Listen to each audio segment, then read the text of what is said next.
So when we think about AI, most people jump straight to the tech, the algorithms, the automation, the tools, and everything you can do and build with that. But Dave brings a perspective that really flips that on its head. He sees AI not just as a technological shift, but as a cultural revolution. Which is why this conversation with Dave is just so important.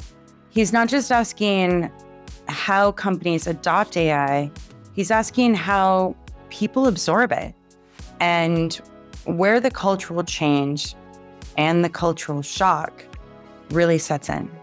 What happens to that power structure from a culture perspective when all of us have a PhD and a lawyer and an MD in our pocket that we can ask, right? Yeah. It tapped into human need to express ourselves, to identify ourselves, and to express who we were and what we believed. And because of that basic human need that we connected with, that's one of the reasons that Build-A-Bear is successful, is because it cuts through some of the other noise, some of the stuff that happens, and gets right to some of our basic human needs.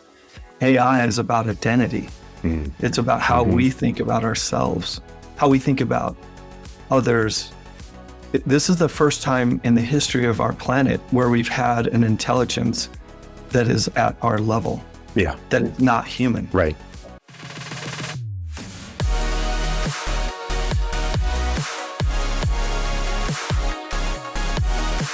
Welcome back to another episode of the Retail Razor Retail Transformers podcast, where we bring you candid conversations with the people reshaping the world of commerce. The crazy ones, the misfits, the rebels, and sometimes the round pegs in the square holes. But most often, the bold thinkers that see things differently and drive this industry forward. I'm Ricardo Belmar. And I'm Casey Golden. Welcome, Retail Razor fans, to the show where we spotlight the leaders, the innovators, and the disruptors reshaping the future of retail. If you're passionate about innovation, leadership, and the future of commerce, Retail Transformers is the podcast for you. So today we have someone who just absolutely embodies everything we designed this show to be about.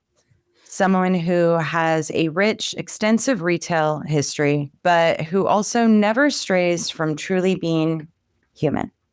We're talking about Dave Finnegan, who is probably remembered most for his long 15 or 16-year tenure at Build-A-Bear, practically since the founding of the company, and spending half of that time as their CIO, where he partnered with their CMO on many projects. In fact, Ad Age captured that partnership in a fantastic article about how a CIO and CMO can partner for business success. We'll put the link to that in the show notes. Dave's also known for his time at Orbis as their CIO and later Chief Customer Officer, with both CIO and CMO duties. So not surprising there. His resume is like a CVS receipt. He's also been on the executive committee of NRF CIO Council and CMO Council. He's a member of the Explorers Club and on the Retail AI Council's Executive Leadership Committee, an executive in residence at Litmus 7, strategic advisor at New Road Capital Partners, and the operating partner at Blackfin Partners, where he helps brands scale by focusing on what truly drives growth, relationships, and meaningful connections. Yeah, talk about an impressive collection of experiences, roles, and achievements right there. And today we're not only going to hear about Dave's experiences, but we're also going to talk about something he's very passionate about, something we really believe in, something that we also feel deserves more discussion in this never-ending stream of AI technology conversations. Because of course we're going to have one more, right? So when we think about AI, most people jump straight to the tech, the algorithms, the automation, the tools, and everything you can do and build with that. But Dave brings a perspective that really flips that on its head. He sees AI not just as a technological shift, but as a cultural revolution. Exactly. And this is where we can really geek out.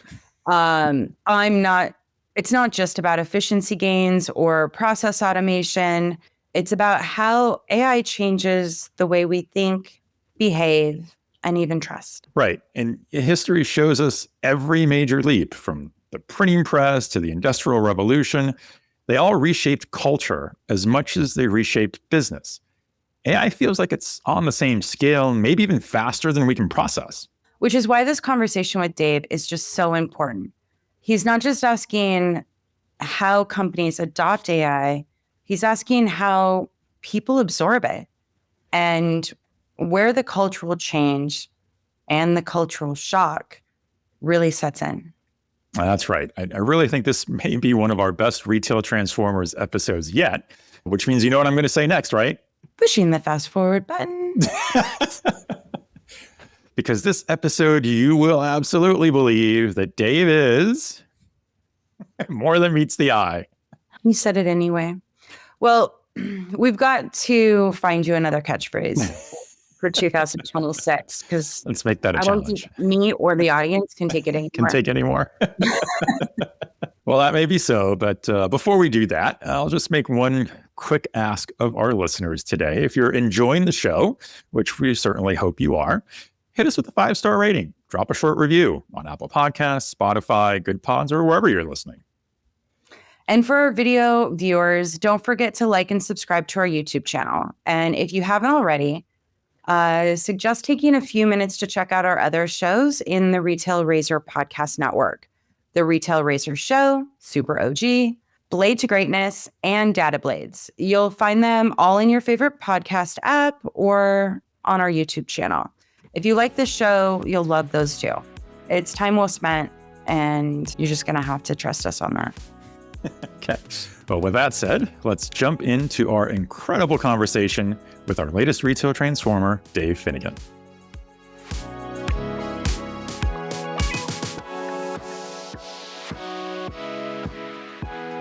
Dave, welcome to the Retail Transformers podcast.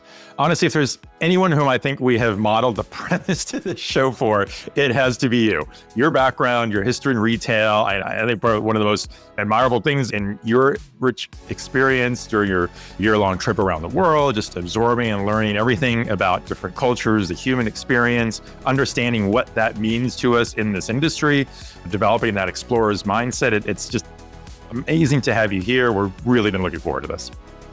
I am honored to be here. We've been friends for a long time, so it's like hanging out with my friends. So I'm really excited about it. Thank you for the invitation. Yeah, it's such a pleasure to have you on this show. I mean, I think everyone knows you're one of my favorite people in retail. And definitely... That's what I say about you. So what are the chances? What are the odds? What are the odds? You'd be so lucky. And definitely someone who like truly sets the example. I think that you do set definitely a new bar. So obviously we're huge fans of Dave Finnegan. But in case some of you are not familiar with Dave, before we dive into this conversation, let's just take a moment to give us your background and history in retail. Yeah, I'm happy to do that. My background is that I've been in retail for way longer than I cared to. Yeah, we don't need to like... No, we don't have to use we don't need numbers. We don't need numbers. Yeah. I've been in retail for decades, and I started in retail when I helped to start Build-A-Bear. Build-A-Bear was a couple of stores when I helped to start. I was there for 14 or 15 years, and we grew it to 400 plus stores in 17 different countries. I was over technology and Store of the Future and interactive while I was there. I learned a ton about human experience there, especially from Maxine Clark, who was like the founder of Build-A-Bear, the master of human experience. And I left Build-A-Bear to go to work for Orvis, which is an outdoor fly fishing retailer. Orvis was started in 1856, so it's been around for a long, long time. When I was at Orvis, I was over technology and marketing combined. I was the experience officer there. And so we were working on rebuilding the brand and thinking about brand expansion and growth. It was a great experience. Orvis is an awesome brand. And so I really appreciated my time with Orvis. I left Orvis at the end of 21 into 22, where I took a year to go on an anthropology trip, backpacking around the planet, interviewing tribes, and interviewed the Yaguas tribe in Amazon. You're going to be down in Brazil, so you'll come across potentially people from there. The Maasai tribe in Africa, interviewed scientists in the Galapagos and Antarctica. met with a librarian at the oldest library in the world at the monastery of St. Catherine in Egypt. Wow. Yeah. So it was completely transformative to me.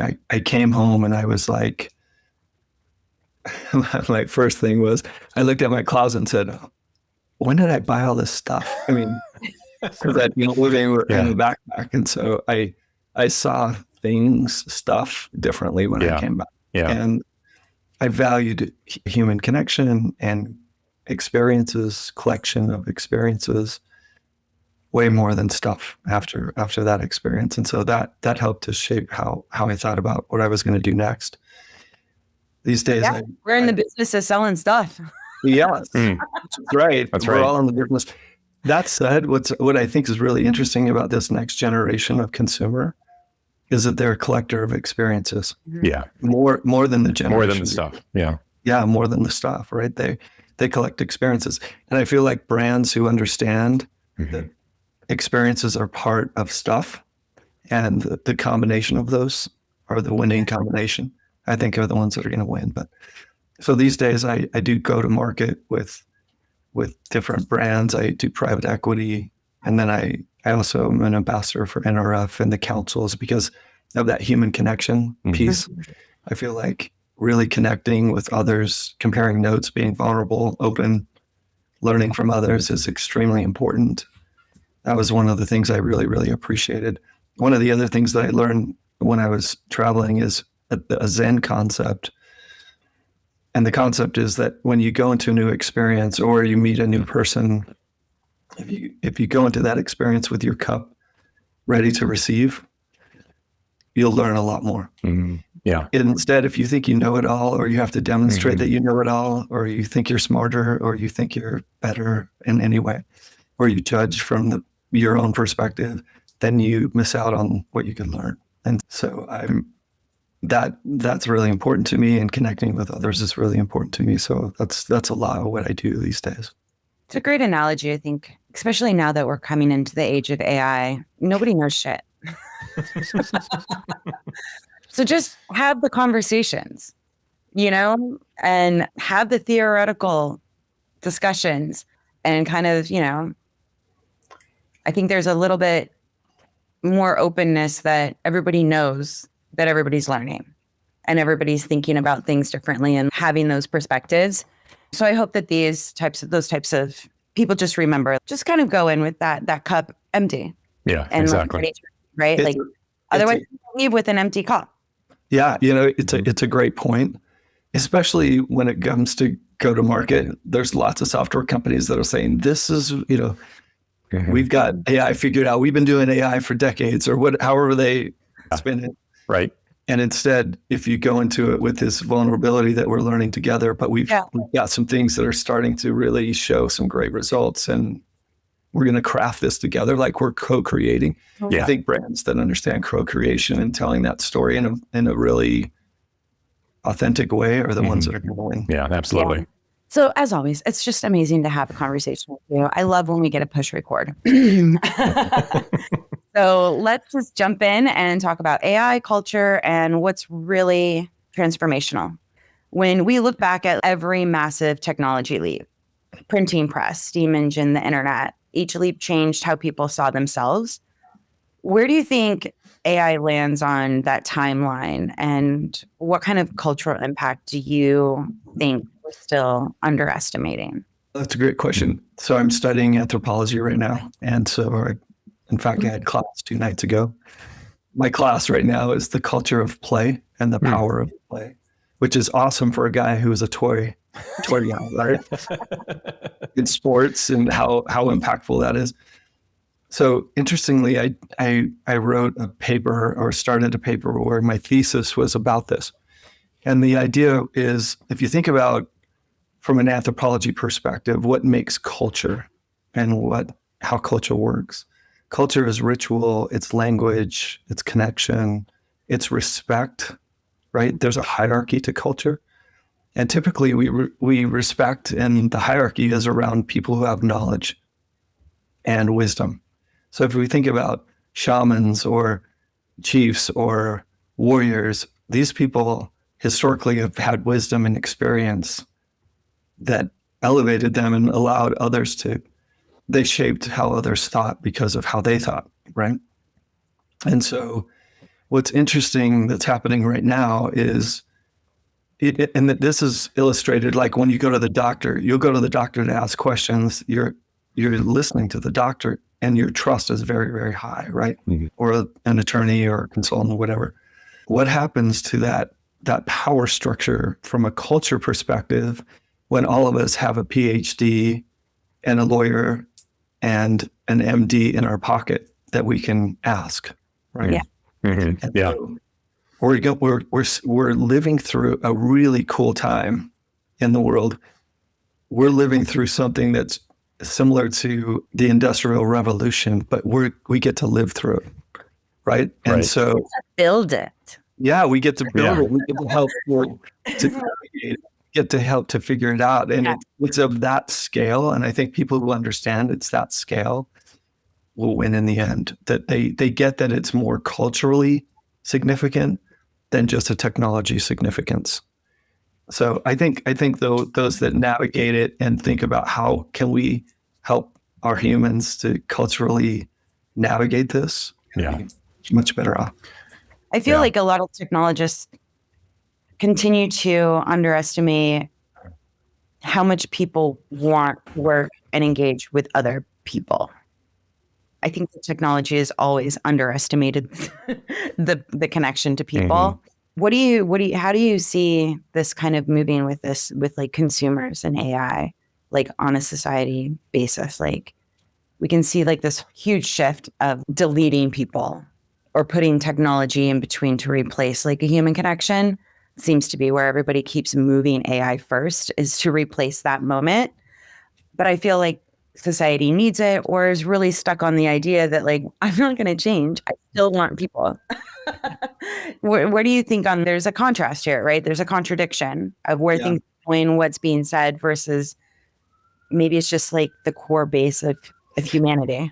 Yeah, I would make two observations. One is that AI is super exciting and I can be really excited about it at the same time or in the same day that I'm concerned about what it means for my future, right? Or its future, right? What it means for humanity. Yeah, both of those can be true.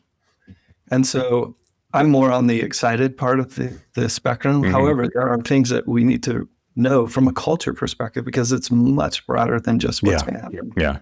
With me, culturally, how do we navigate this from a culture perspective? People, I think, honestly, they don't resist technology or AI because of it being AI. They if there's concerns, the concern is that they become invisible in that process. Yeah. Right. And that sense of loss of who am I in this process, that triggers grief and fear. Yeah. And it triggers it way before curiosity, by the way, right? Yeah. Just from a human perspective, if I don't know where I fit, then it introduces fear and grief before curiosity. Yeah. You kind of get that resistance is more of an emotional reaction, right, than a logical one. And it seems like it's almost a knee-jerk reaction because on the technology side, you have everyone screaming out, it's all about AI adoption. It's all about AI adoption. I have to keep doing more and more and more with it. And it seems like that's where the resistance comes from. People have this emotional reaction to that versus thinking through logically, what does that mean to adopt it? Yeah, interestingly, I think you're spot on. What we often do to try to help people navigate that is we tell them what's possible, right? We say, hey, look at all the great things this is going to do and that kind of stuff. I think that's super important. That's half the equation. The other one is acknowledging upfront, to your earlier point, Casey, that we don't have all the answers. We don't know how this is going to go. Yeah. We know it's going to cause disruption. Yeah. When leaders are really open about that and they say, we know that this is going to cause disruption to our business and we're going to have to figure that out together. We want to work as a team to do that. We don't have all the answers. We're going to work together to make sure that we get there. When they acknowledge that there is change and that it's challenging, then people feel seen, right? Right. People feel like, oh my gosh, they understand that I am concerned about this at some level, right? That combined with what's possible, those two, that yin and yang of, we get that this is a challenge and we're going to do it together. Plus, here's all the possibilities. I think those two combined are how we're going to navigate this. I think companies, unfortunately, most of us go right to it's going to pay us back and it's going to eliminate this and this and that. Yeah. And we don't do the acknowledgement part up front. And when we don't do that, then it creates an extra level of fear for people because they don't know, right? And they don't feel like they're seen. They feel invisible in that process. So would you say that every big leap starts with broken trust? It has. It has. It has historically, right? If you think about it from a pure anthropology perspective, and it's a really a fear of the unknown, right? And so, and I don't know if it's a trust question or just a fear question, a fear of loss question, right? Like suddenly it's not like I don't trust anyone. I just don't know, right? And my fear is that I'm going to lose myself in this whole process. And so, but every major cultural revolution that we've ever had, it has that. It's part of the ingredients of it. In fact, betrayal, feeling like I'm betrayed is part of the process. That always shows up first. Yeah. Yeah, I've definitely felt some of that already. Like betrayal by some brands that did this or did that, or they're amplifying this versus that. It's not even like personal, but I'm taking it personally. Yeah. It goes back to that emotional response, right? Yeah. Exactly. With them, but I'm still feeling like betrayed by like the industry or whatever. It's just like, how can you do that? It's so wrong on so many levels, but on the same time, I'm like, it's so much cheaper. The bottom line is I'm a huge fan of where we're going. Yeah. It's a question of how we navigate that. And I think from a human perspective, it isn't about convincing humans. It's about seeing them. This process. I feel like if we go through this process, seeing humans as we go through this process and not losing track of seeing them and knowing that there's uncomfortable conversations and that their jobs are going to be eliminated, but we're going to look for opportunities to redeploy, those kinds of things. I think it's all about humans being seen and not invisible in the process. And that's the thing that causes the most grief. I think that makes a lot of sense. I mean, I'm still reconciling, like you said, like I feel this way and this way at the exact same time. And they're like polar opposites. Right. Yeah. It's like, it's saying, how you get there in a way, right, matters more than getting there in that sense. Right. Because that's because this is a cultural change. Right. The hardest part is the human part of this change, not the technology part of this change. For sure. Well, Romain, so there's a stat floating around, and I can't remember seeing this, but that basically saying that if businesses take AI and they use it to optimize an existing process, right? So just saying, here's how we're doing things, let's throw AI at it and make it better. Maybe you get 30, 40% improvement. But if instead you look at the problem from, well, what could I not do before that the AI can do that's new, right? Something where basically you're letting it start from scratch. Forget my existing process. Now I have this AI technology. How do I use that to do something better? Then you can almost double that lift, right? It's closer to like 80% to do that. So what do you think this says about our willingness or maybe it's reluctance or both, right, to adopt new things like that? Because it's basically saying you have to unlearn your old ways of thinking. And I say that I'm like immediately in my head going into the old Star Wars Yoda reference of you have to unlearn what you have learned, young Skywalker.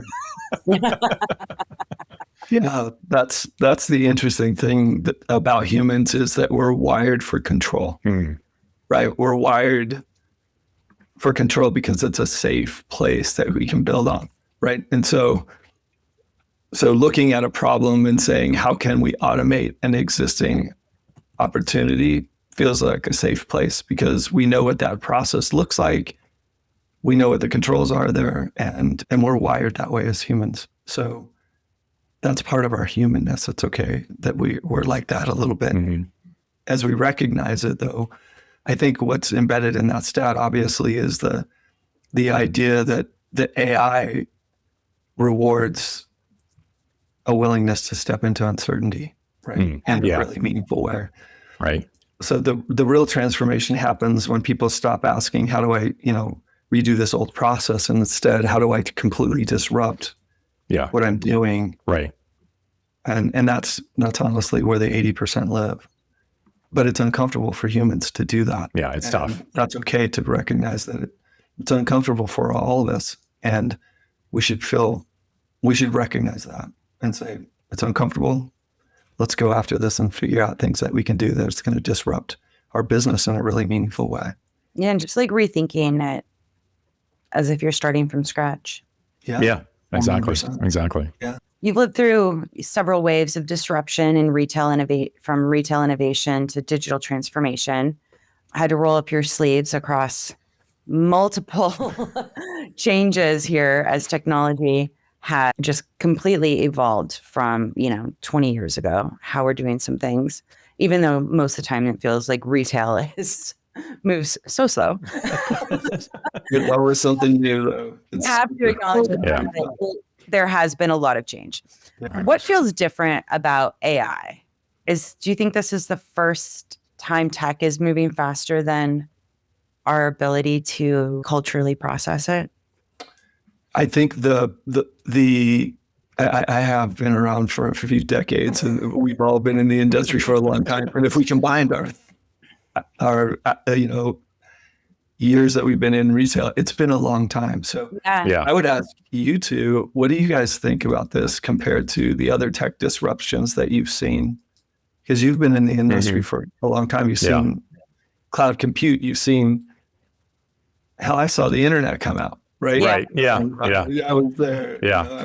On AOL, I was on CompuServe doing stuff before the true internet came out.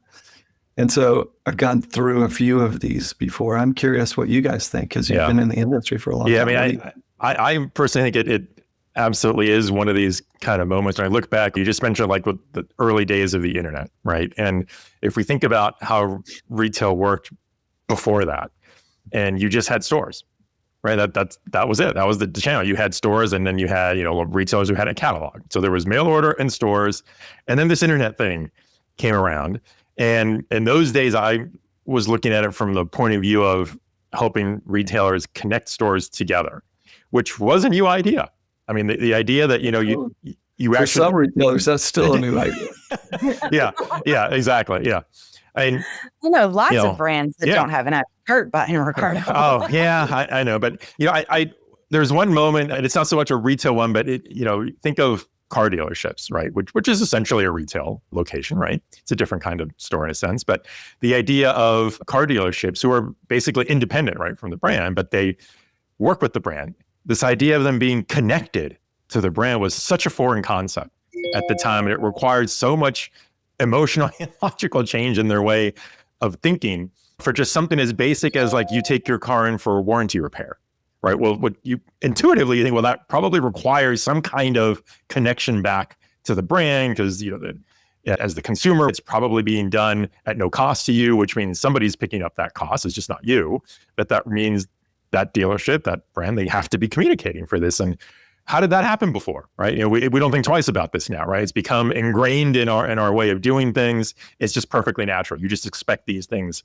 to exist. But I remember when that was brand new, and you would talk to people at the automotive brand, and this idea of they're fascinated by, we'll actually be connected to them. And it was a completely foreign concept that we totally take for granted now. So how do you think that's different than what we're experiencing through AI? Or is it just the same? It's just... I personally think it's very similar in that you do have that kind of shock moment, right? Where you're suddenly realizing that there's a whole new set of possibilities being opened up. And it's one of those moments where if you look back then, just, okay, internet can connect us. Well, there are things that were disconnected that I do today. They're very similar, right? So what we just said with AI, here's a process of how we do things now. It's really slow. But if I have this real-time connection, it's going to be a lot faster. Fantastic. The world is going to be great. But then you haven't thought about, well, what could I never do before that I'll have the ability to do now that I can create that's brand new that I never thought of? I think it's a similar thing maybe with mobile and smartphones, right? Where we all remember the early days in smartphones when everybody in retail talked about showrooming. And I had a penny phone, like, come on. Yeah. I had a Razor, man. That thing was the coolest phone.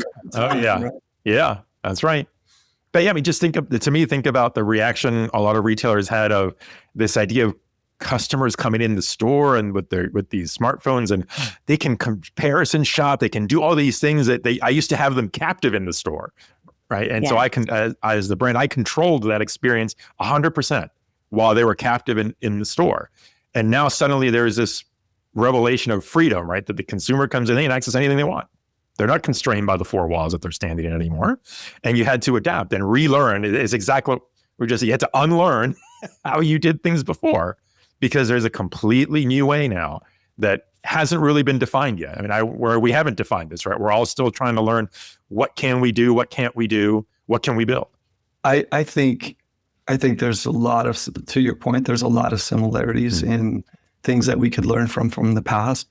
The thing that's different for me about this one is it's more intimate. In other words, it's not a technology that's sitting in your pocket or sitting on your desk. It can literally write with you. It can reason with you. It can imagine with you. Yeah. That's not a workflow shift. That's a relationship shift. Yeah. Right? So suddenly digital transformation was about tools and process. AI is about identity. It's about how we think about ourselves, how we think about others. This is the first time in the history of our planet where we've had an intelligence that is at our level. Yeah. That is not human. Right. And so from a human perspective to process that we're dealing with an intelligence that is not human. It's different that way. So I think there's a lot of lessons learned, to your point, Ricardo.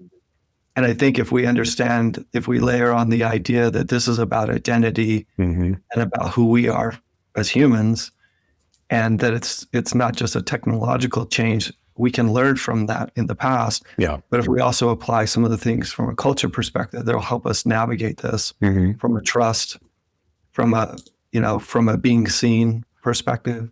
I think those two combinations will help us to navigate this more successful. Well, and of all the things that you experienced in that year you spent traveling around the world and experiencing and absorbing all these other cultures, how do you look at that and kind of in the context of what we are just describing in this change with AI and this almost like technology as an equal almost, right? In a sense, are there things you learned from your experiences and how other cultures look at their existence and look out that you think, this says something to me and speaks to what we need to recognize now with AI? That's a really, really great question. I think as I think about it, what was one of the things that I realized is that there are human elements that no matter who or where we were in the world, we're the same. Like a human smiling at you. Like we were in the borders of the Sudan on the border of Morocco and spent some time with a Bedouin woman, and we went to her they're nomadic. And so her little stick hut, she had little rooms. Interestingly, she had a smartphone, by the way, and she had a little solar panel for her smartphone, and she was texting her husband, who was at the camel market selling camels. But we didn't speak the same language, but I could tell from her face that she was warm and welcoming. Right? We were drinking tea in her tent together, and the fact that we have human connectedness, that is something that is built into us. I have a brother who I heard him quote this once that from someone else. So I apologize for not knowing the source of where this is, but a person once said that, we were born into this world, the umbilical cord is cut. And then from then on, as humans, we look for reconnection.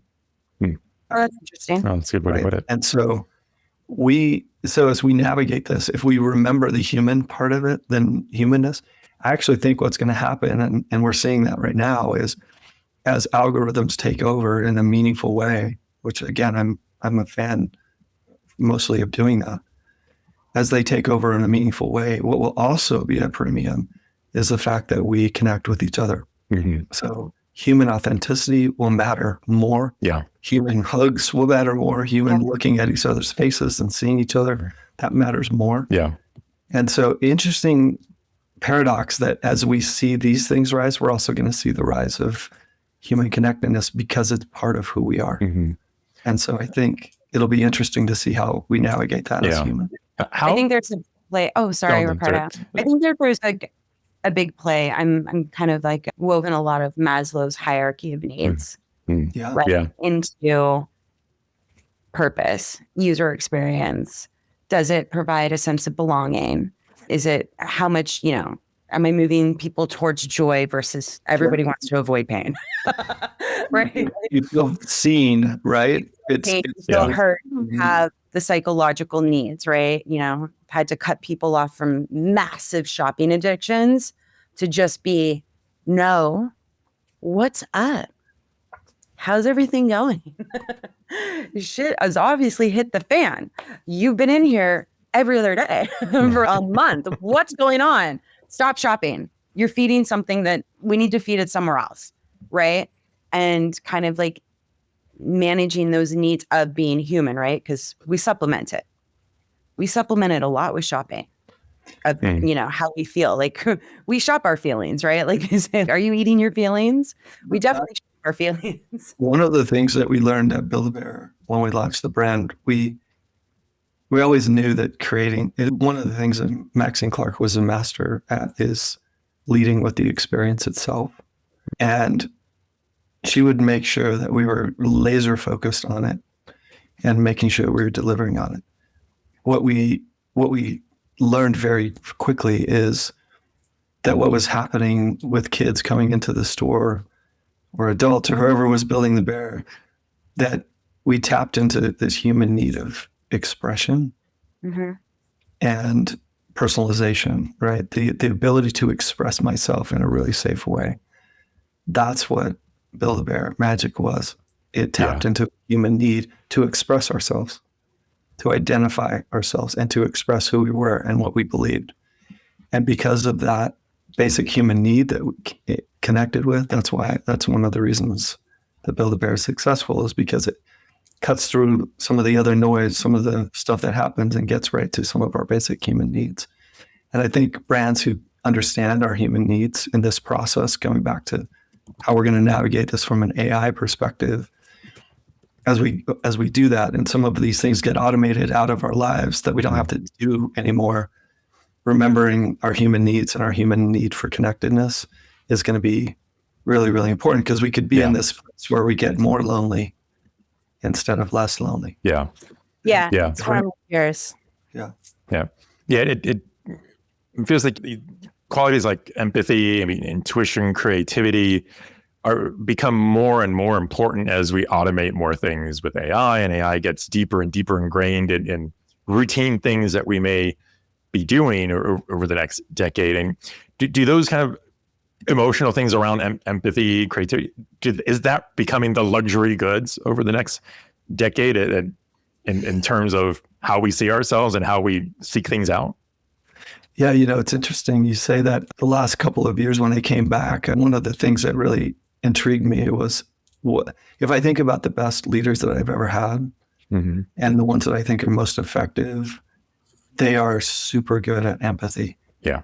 That doesn't mean that they accept mediocrity. They don't. Yeah. They do not. They just come from a place where we understand, where we hear you and we see you, and this is where we're headed.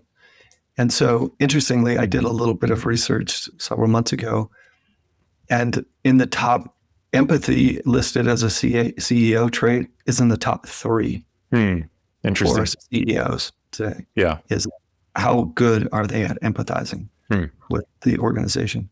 Again, sometimes we mistake empathy for thinking that it's okay to be, fall short of our goals. Right. It's not. No, it's not the same. Yeah. Empathy is seeing the other person.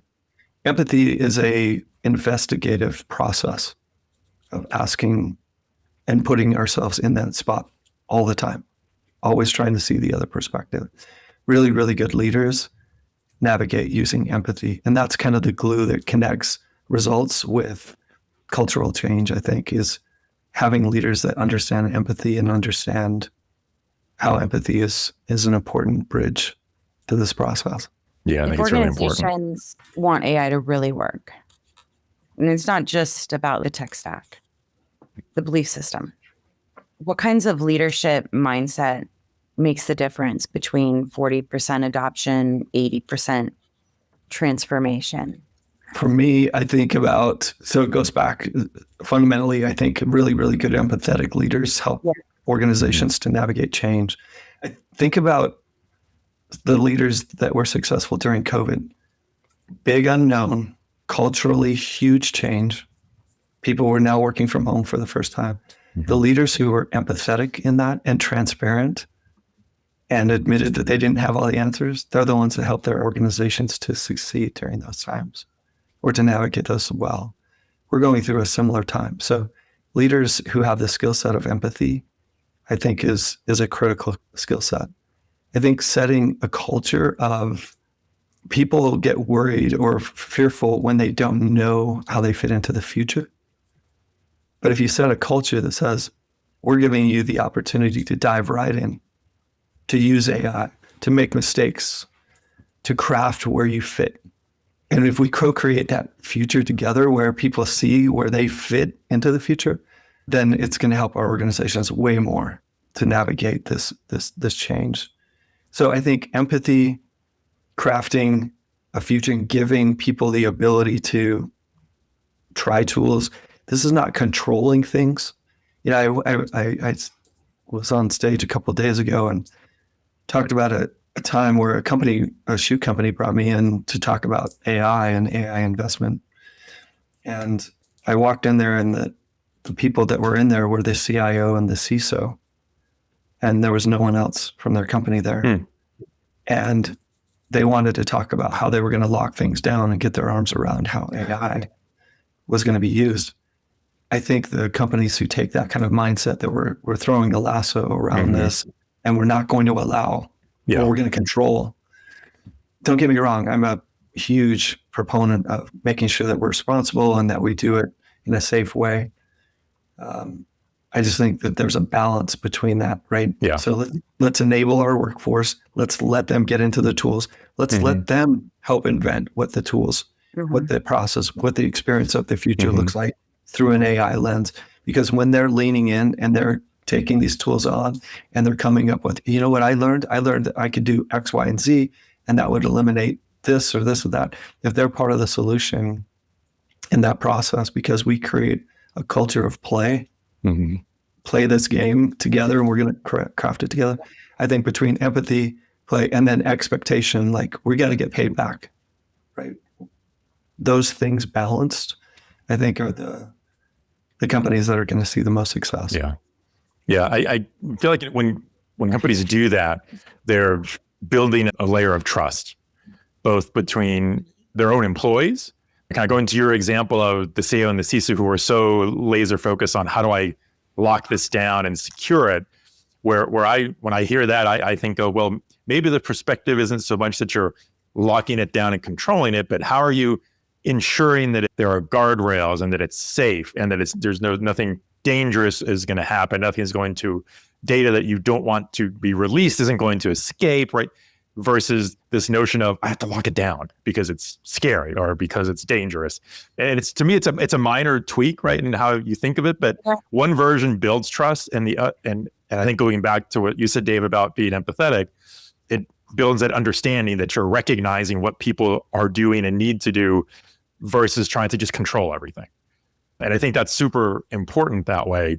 And when we look back at things, I would argue if you look back historically, right, so many things are shaped around trust, whether it's new technologies, new cultural movements, whether it's revolutions, whether it's changes in media, these rise of influencers, how brands engage with customers. A lot of that is built around trust.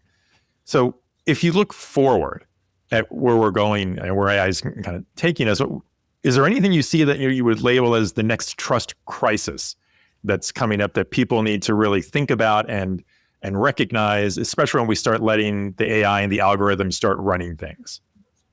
And our car, our access to our money, Yeah, for example. for example. Minor example. So it's a great question. And actually, I don't think this is happening in the future. I think it's happening right now. We're right in the middle of this. And I would give two, to answer your question of where are we going to feel kind of trust crises in this process. There are two that come to mind straight away. The first one is there's a trust crisis of authenticity. You know, just think about you doom scrolling on social media.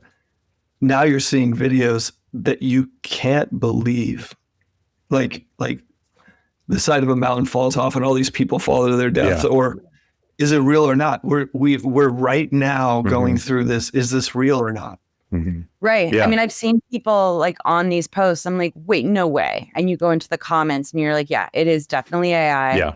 But then there is a number of people that said, I feel violated because AI pulled an emotional response from me. And that like they cry, like you want to cry or you tear up. Like it was so like whatever. And you feel violated. Yeah. So it comes back to authenticity, right? We crave things that are unmistakably human, emotional and connected and vulnerable, right? And so the first thing that we're going to deal with, I think, going through this revolution is we're going to deal with the trust differences between stuff that's been generated with AI and stuff that's actually authentic. You know, if you're on a mountainside taking this picture, taking this video, and it actually is a person who's experiencing that compared to an AI doing that, we will value those things differently. Yeah. So I think that's the first one that we're going to experience, and we're experiencing it now. You'll see it when you doom scroll. I used to love, fail videos. That's just my mindless. Okay, so many dads getting hit with a bat at a piñata party, right? So you can laugh a lot about those things. Well, now it's hard to say which one of those are actually accurate and what ones are not, and so they become less valuable. When you know that they're not authentic, or you suspect that they're not. So we're going to go through that, I think, as humans. We're going to have to navigate that. The other thing that has come up in some think tanks that I've been participating in and running is the trust of data. The trust of data. As AI does more and more, we're going to have to navigate the trust of the numbers that AI gives us, the insight that it gives us. So the way I think about this is I think all of us lived through building BI, right? Business intelligence came in. That was one of these things. Have you ever been in a room where your BI stack, your new BI stack, generated a report and all of the leaders were like, where did this number come from? I'm not sure that this is accurate. All of us went through that. Yeah. And what did we have to do? We had to say, was it pulled the right time? Did we ask the right question? Was it the right definition of sales compared to net sales? Right. Was it timely? Was it accurate? What did the polling happen that night? We had to ask ourselves all those questions.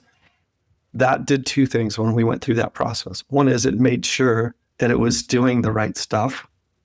And two is it built trust for the humans.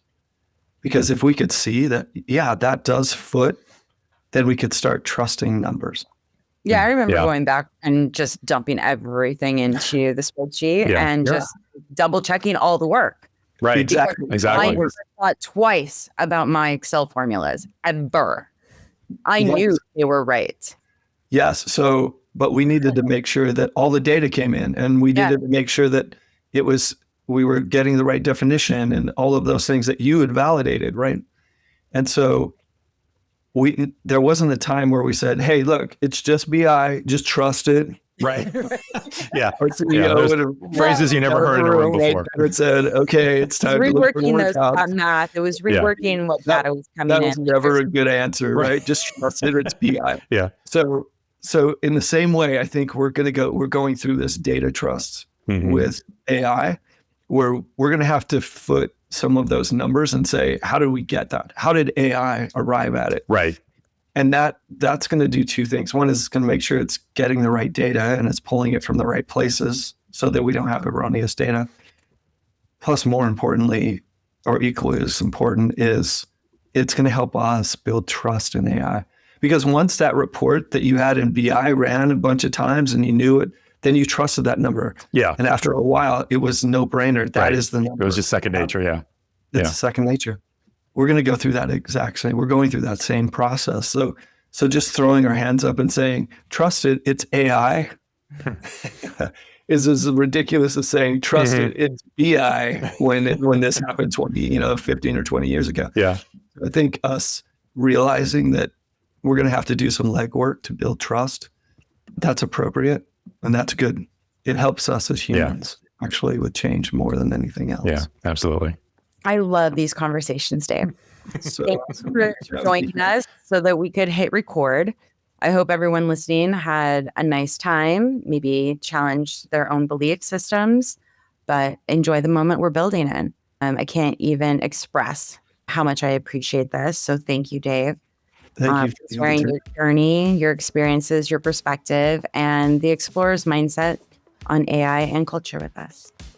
Yeah, it was a blast. Thanks for the invite. Yeah, it is. Love hanging with you guys. It is always so, and I always learn so much every time we talk, every time we go through these conversations. So I love having them. I think it's always so important that we share these different kind of perspectives and make people think about these things like trust and the cultural changes. And it's not always just about the technology for the sake of the technology, because it really makes a difference in how we move forward, right? And in everything that we do. So thank you again, Dave, for joining us today. We need to do this more often. Thank you. It was awesome. Yeah. It's an exciting time to live, that's for sure. Oh, for sure. No doubt about that. If our listeners want to get in touch with you, Dave, and to either jump on any of these points in the conversation or just, have other ideas they want to reach out to you with, what's the best way for them to contact you? I'm very active on LinkedIn. So Dave Finnegan on LinkedIn. I'm happy to connect. I'm very active in councils and meeting with people and things like that. And so I'd love to connect in real person. I'd love to connect on LinkedIn. So I would welcome that. Awesome. Well, thank you, Dave. With that, Ricardo, this episode is a wrap, but I am looking forward to a mini-series. Exactly. See you guys. Bye, guys.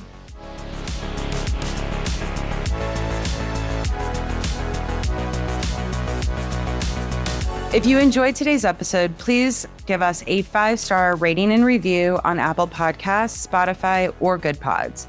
And don't forget to hit subscribe on your favorite podcast player app or on YouTube so you don't miss an episode. I'm Casey Golden. We'd love to hear from you. Follow us and share your feedback at Retail Razor on LinkedIn, Blue Sky, Threads, and Instagram. You can also subscribe to our Substack newsletter for highlights from every episode, and visit retailrazor.com for transcripts and even more details about our amazing guests. Retail Transformers is part of the Retail Razor Podcast Network. I'm Ricardo Belmar. Thanks for joining us. Until next time, stay sharp, be bold, and transform retail. This is the Retail Razor Retail Transformers.